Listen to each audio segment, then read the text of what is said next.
Hold your breath. Don't spill the champagne. Whatever you do, do not let them see your hands shaking. This was the mantra Margaret Hale repeated to herself every time she stepped over the threshold of a Mayfair ballroom.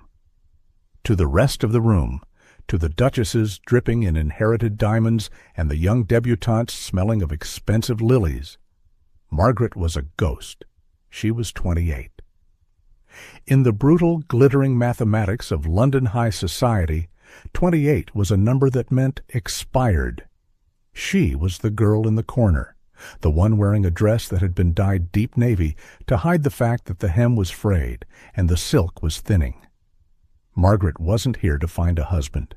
She was here to be invisible, because when you are invisible, people talk, and when people talk, they reveal secrets. Margaret's life hadn't always been a series of mended seams and skipped meals. 5 years ago, the name Hale meant something. It meant a carriage with a coat of arms. It meant a father who laughed loudly and invested heavily. But one bad venture, one guaranteed shipping route that ended at the bottom of the Atlantic, had changed everything. Now the Hales lived in a house where the wallpaper was peeling like sunburnt skin. Her father's cough grew deeper every winter, a sound that echoed through the empty rooms where their furniture used to be. Every night Margaret returned from these parties, she took off her shoes to save the leather and walked across the cold floorboards, calculating. If she sold her last pearl earring, she could buy coal for a week. If she skipped lunch for 10 days, she could pay the apothecary. It was a slow, quiet drowning. And tonight at the Ashcombe Gala, the water felt higher than ever. The room was a blur of gold leaf and candlelight. Margaret stood near a marble pillar, her spine as straight as a soldier's. She watched the way the vipers, a circle of wealthy widows, dissected the younger girls. She watched the way the men looked at women as if they were livestock with better jewelry. She felt the familiar sting of resentment, but she pushed it down. Resentment was a luxury she couldn't afford. "You're doing it again," a voice whispered from behind her. Margaret didn't flinch. She knew that voice. It was her own internal critic, the one that reminded her that her shoes were 3 seasons out of style, and her father was waiting in a cold room for her to bring back some good news, or at least some stolen pastries. She reached for a glass of water from a passing tray, her fingers brushing against the fine lace of another woman's sleeve. The woman recoiled as if Margaret's poverty were contagious. Margaret simply bowed her head. "Let them look past me," she thought. "The invisible can see everything. The forgotten can hear the truth." But tonight, the rules of Margaret's world were about to be rewritten. She felt a weight in the air before she saw the person causing it. The room seemed to tilt toward the entrance. The gossip died down to a frantic, respectful hum. Lady Beatrice Ashcombe had entered the room. She was 70 years of age and moved like a battleship. She didn't wear diamonds. She wore armor made of emeralds.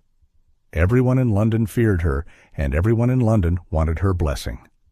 Margaret shrunk further into the shadows of the pillar. She didn't want to be noticed by a woman like Beatrice. Being noticed by the Ashcombes usually meant you were about to be crushed. Margaret turned to leave, to find the servants' exit and slip away into the night. But a hand, firm, cold, and gloved in white silk, clapped onto her wrist. "Don't run, Margaret Hale," a voice rasped. "I've spent the last hour watching you, and you are the only person in this room who isn't a complete fool." Margaret froze. Her heart hammered against her ribs like a trapped bird. "My lady," Margaret managed, her voice steady despite the chaos in her chest. "Walk with me," Lady Beatrice commanded. It wasn't an invitation. It was a summons. "I have a business proposition, and if you're as desperate as your shoes suggest you are, you'll listen very carefully. If you appreciate the hours and effort it takes to bring this story to life, consider subscribing. Only those who don't value hard work will ignore this." Have you ever had to hide a part of your life, your struggles, or your past, just to fit in? Tell me your story in the comments. I'll be hearting the most courageous ones." Beatrice's private gallery was like stepping out of a fever and into a freezer. The noise of the violins muffled into a distant, rhythmic thumping, like a heartbeat heard through a wall. Lady Beatrice didn't sit. She paced the length of the Persian rug, her emeralds catching the dim firelight. Margaret stood by the door, her hands clasped tightly in front of her. She felt like a specimen under a microscope.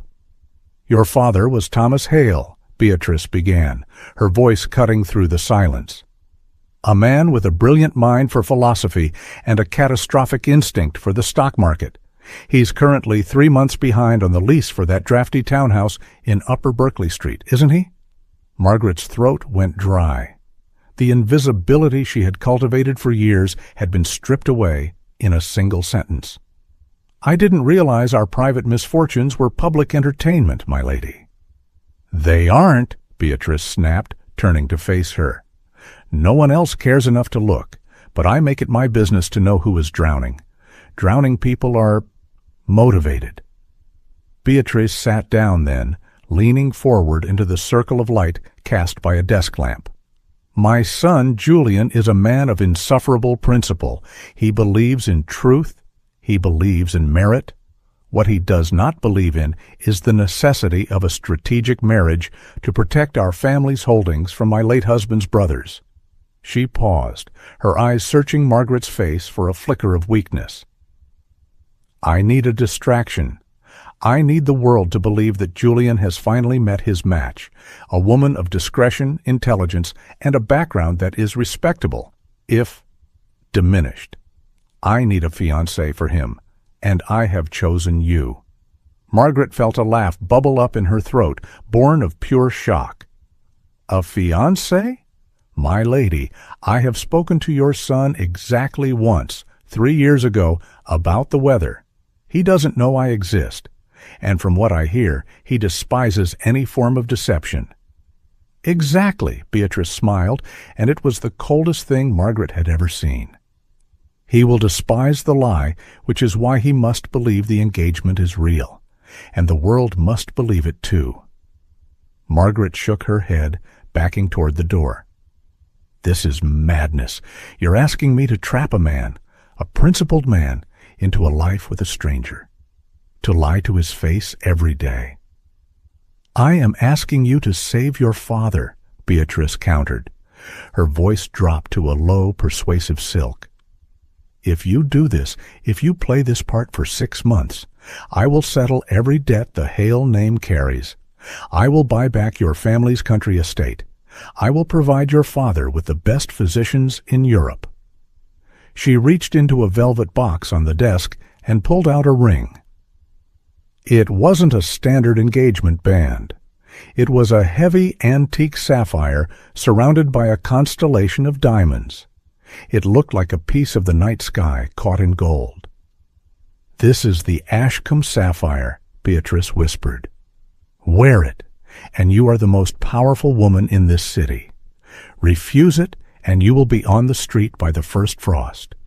Which is it to be, Margaret? Pride or survival?" Margaret looked at the ring. She thought of the cold, the empty cupboards, and her father's hollowed-out eyes. She thought of the vipers in the other room who had laughed at her shoes. But there was a darker thought, too. Why her? Out of all the desperate girls in London, why had Beatrice chosen a woman who valued her invisibility so much? She reached out, her fingers hovering over the cold stone. She didn't know yet that the ring was more than a bribe. It was a golden shackle. "He will hate me," Margaret whispered. "Only if he finds out," Lady Beatrice replied. "And you, my dear, are an expert at not being found out. If you were in Margaret's shoes, standing in that dark library, would you have taken the ring? Or is there a price you simply won't pay for your family's safety? Let me know in the comments." The sapphire was cold. That was the first thing Margaret noticed when Lady Beatrice slid the ring onto her finger. It wasn't the warmth of a promise, it was the weight of a stone. It felt heavy, heavy enough to pull her hand down, heavy enough to sink her soul. "Don't look at it like it's a curse," Beatrice remarked, adjusting the lace on Margaret's cuff. "It's a master key. It opens every door in London. Just make sure you don't lose the person you're supposed to be while you're wearing it." Within 48 hours, the invisible woman was gone. In her place sat a woman draped in charcoal silk, her hair styled with architectural precision. But as Margaret looked in the mirror of the Ashcombe drawing room, she didn't recognize the eyes staring back. They looked like the eyes of a thief who had just realized the vault door had locked behind her. The doors to the drawing room swung open with a violence that made the teacups rattle. Julian Ashcombe didn't walk into a room. He took command of it. He was younger than Margaret expected, perhaps 32, with the broad shoulders of a man who spent more time on his country estate than in ballrooms. He looked like a man made of granite and sun-scorched earth, out of place amidst the gilded mirrors. And he was furious. He held a newspaper in his hand, the Morning Society pages, and he flung it onto the table between them. The headline was bold, black, and irreversible. "Ashcombe heir finds his match, the mysterious Miss Hale." "I don't know who you are," Julian said, his voice a low, dangerous rumble. "I don't know what game you played with my mother to get your name printed next to mine. But let me be very clear. This engagement ends today." Margaret's heart was drumming a frantic rhythm against her ribs, but she remembered Beatrice's coaching. He despises weakness. Give him steel. She didn't stand up. She didn't tremble. She calmly picked up her teacup, though her fingers felt numb.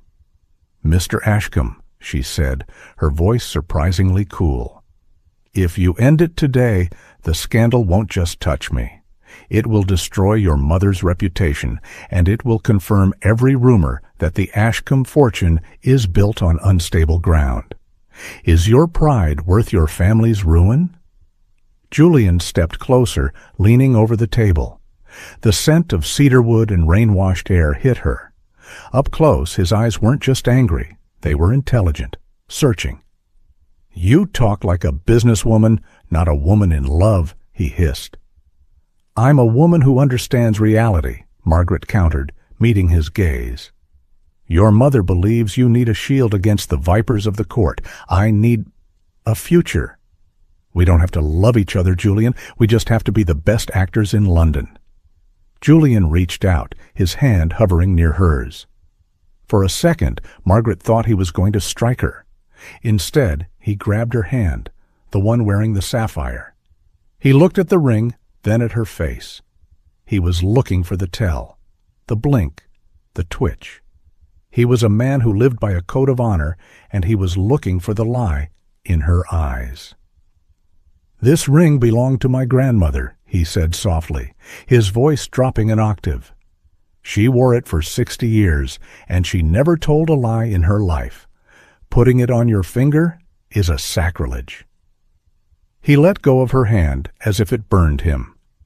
"Fine," he said, turning toward the window. "We play the game, but understand this, Miss Hale. I will be watching you. Every smile, every word, every breath. The moment you slip, the moment I see the greed behind that pretty face, I will cast you out, and I won't care if you have nowhere to go." As Julian walked out, Margaret realized she had survived the first encounter, but she also realized something terrifying. Julian wasn't the monster Beatrice had described. He was a man of immense integrity who was being betrayed by the two women he should have been able to trust most. She looked down at the sapphire. It was no longer just a weight. It was a ticking clock. Julian is a man who values the truth above all else. Do you think Margaret's reason for lying, saving her dying father, makes her actions right, or is a lie still a lie, no matter the reason? I'm curious to see where you draw the line in the comments. The doors of the Ashcombe Manor ballroom didn't just open.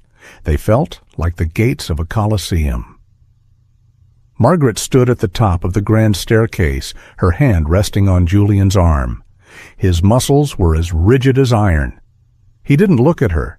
He didn't smile. He simply stared forward, a soldier marching into a battle he didn't want to fight. "Smile, Margaret," he whispered, the words barely moving his lips. "The vultures are hungry tonight." As they descended, the sea of silk and wool parted. The music, a frantic upbeat waltz, seemed to mock the suffocating silence that followed them. Every eye was a weapon. Every fan held a whispered judgment. Margaret could feel the heat of the room rising. She wasn't the invisible woman anymore. She was the center of a storm. They were immediately intercepted by the Vipers, a group of 3 women led by the Countess of Moray. These were the women who dictated who was in and who was out. Their daughters had spent years trying to capture Julian's attention. "Julian, darling?" the Countess purred, her eyes flicking over Margaret like she was inspecting a blemish on a piece of fruit. "We were all so surprised by the news. We didn't even know you were acquainted with the Hales. Such a tragic story, that family. One wonders where you've been hiding, Margaret." "I wasn't hiding, Countess," Margaret replied, her voice steady. "I was simply being selective. I find that when one stays quiet, the world reveals itself much more clearly." The Countess's smile didn't reach her eyes. How poetic. And how convenient. I suppose a quiet life makes it easier to polish such a large sapphire. It's quite a heavy burden for a girl of such modest means. The insult was thinly veiled. She was calling Margaret a gold digger to her face in front of the most influential people in London. The interrogation continued. They tested her on her French, subtly switching languages to see if she could keep up. They asked her opinion on obscure Italian operas and the latest political shifts in the House of Lords. Margaret felt the sweat prickling at the back of her neck. One wrong answer, one slip in etiquette, and the facade would crumble. She'd be exposed as the girl who mended her own stockings and stole pastries for her father. Then came the blow she didn't see coming. "Margaret!" a voice called out. A young man, flushed with wine, stepped forward. Margaret felt the floor tilt. It was Arthur Thorne, the nephew of the man who owned the pawnshop where Margaret had sold her mother's silver tea set only a month ago. "I recognize you," Arthur said, squinting. "Berkeley Street, wasn't it? I remember you coming in late at night, trying to bargain for—" The air in Margaret's lungs turned to ice. Julian's grip on her arm tightened. He looked from Arthur to Margaret, his brow furrowing. He was a man who hated a lie, and he could smell the panic radiating off her. Before Arthur could finish the sentence, Julian stepped forward. "Mr. Thorne," Julian interrupted, his voice like a crack of a whip. "If you're referring to Miss Hale's charitable work in the poorer districts, I'd prefer you didn't bring it up in such a loud, boisterous manner. Margaret is quite humble about her investments in the community." The room went still. Julian had lied for her. He didn't know what she was hiding, but he had chosen to protect her in front of the crowd. Arthur blinked, confused by the authority in Julian's voice, and stammered an apology before retreating into the crowd. As they moved toward the terrace for air, Margaret leaned against the stone balustrade, her heart hammering. "Why did you do that?" she whispered. "You knew he was about to say something that didn't fit the story." Julian turned to her, the moonlight catching the hard angles of his face. "I didn't do it for you. I did it because my name is attached to yours now. But don't mistake my protection for trust, Margaret. You owe me an explanation for why a pawnbroker's nephew thinks he knows your face." He looked at her then, not with anger, but with a flicker of something far more dangerous. Curiosity. "What are you hiding, Miss Hale? Because I'm starting to think you aren't just a girl looking for a fortune. You're a girl running from a fire." Julian just told his first lie to protect Margaret. Do you think this is the start of him falling for her, or is he just protecting his own family's reputation? What did you see in his eyes during that confrontation? Drop your theories below. In Part 2, One question changes everything. What happens when the man who hates lies falls for the biggest one of all? Subscribe now. Part 2 begins where this night ends.